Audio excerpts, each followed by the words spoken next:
Hello friends, good morning. Homemade recipe by Lipika চ্যানেলে আপনাদের সকলকে স্বাগত।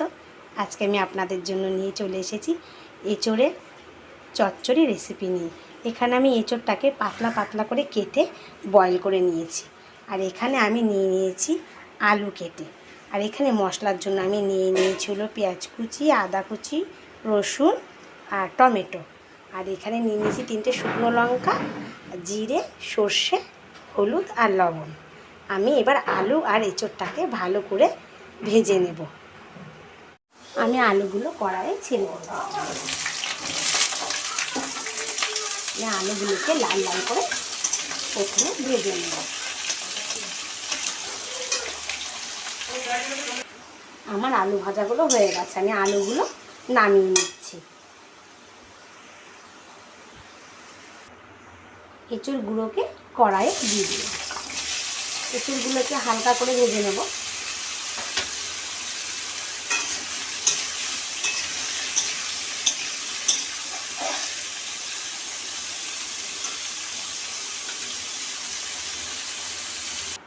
আমি এঁচোড়টাকে নামিয়ে নিচ্ছি। আমি কড়াইয়ে টমেটোটা দিয়ে দিলাম।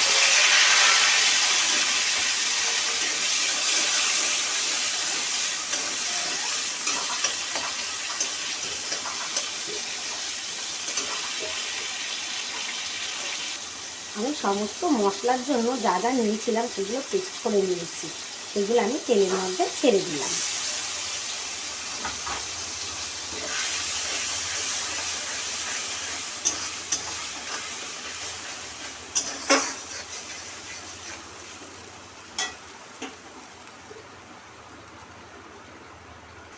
এই মশলার মধ্যে লবণ,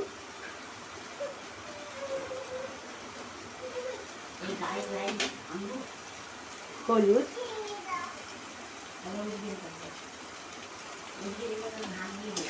দিয়ে খুব ভালো করে মশলাটাকে একটু ভাজা ভাজা করে নেব।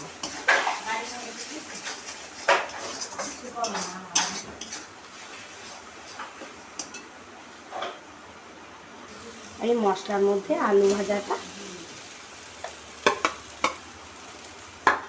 আর যে এঁচোড়টা আমি ভেজে রেখেছিলাম সেটা দিয়ে দিলাম। দিয়ে মশলার সাথে ভালো করে কষিয়ে নেব।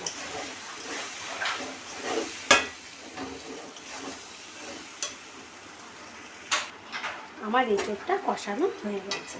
আমি এর মধ্যে পরিমাণ মতো একটু জল দিয়ে দিচ্ছি।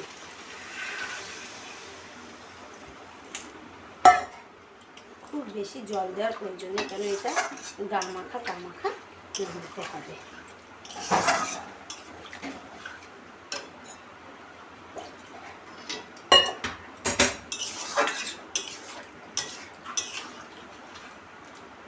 আমরা তরকারিটা ঢেকে দেব।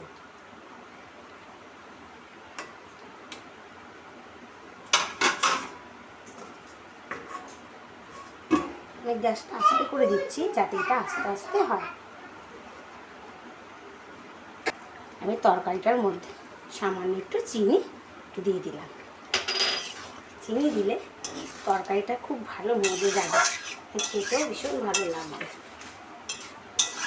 আমি এবার তরকারিটা আরেকটু ঢেকে দিচ্ছি। চিনিগুলো গলে তরকারির সাথে মিশে যাক।